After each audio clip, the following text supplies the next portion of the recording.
એક મહત્વના સમાચાર બપોરે 2 કલાકે પીએમ લોકસભામાં સંબોધન કરવાના છે। મિડલ ઈસ્ટમાં તણાવ પર વડાપ્રધાન બોલવાના છે।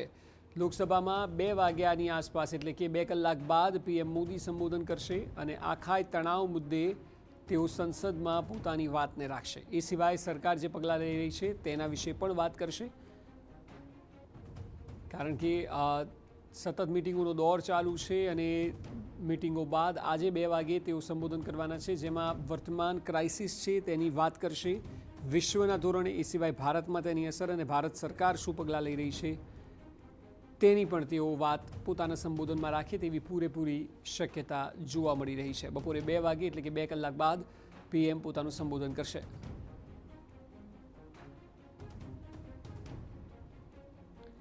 મિડલ ઈસ્ટમાં તણાવ પર પીએમ મોદી બોલશે।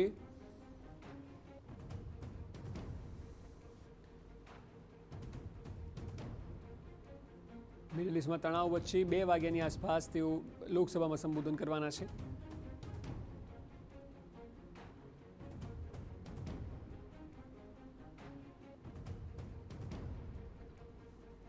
મિડલ ઈસ્ટમાં તણાવ પર વડાપ્રધાન બોલશે। છેલ્લા થોડા સમયથી લગભગ 23 દિવસથી જે સ્થિતિ સર્જાઈ છે ત્યારબાદ જે પગલાં ભારતે લીધા પણ છે અથવા તો આવનારા સમયમાં સરકાર કેટલી કટિબદ્ધ છે તેની વાત તેઓ રાખશે અને વર્તમાન સ્થિતિને લઈને વિશ્વની જે હાલત થઈ છે તેના પર પણ તેઓ બોલી શકે છે। આ તમામ મુદ્દાઓ તેઓ બપોરે 2 વાગે સંબોધનમાં આવરી શકે છે।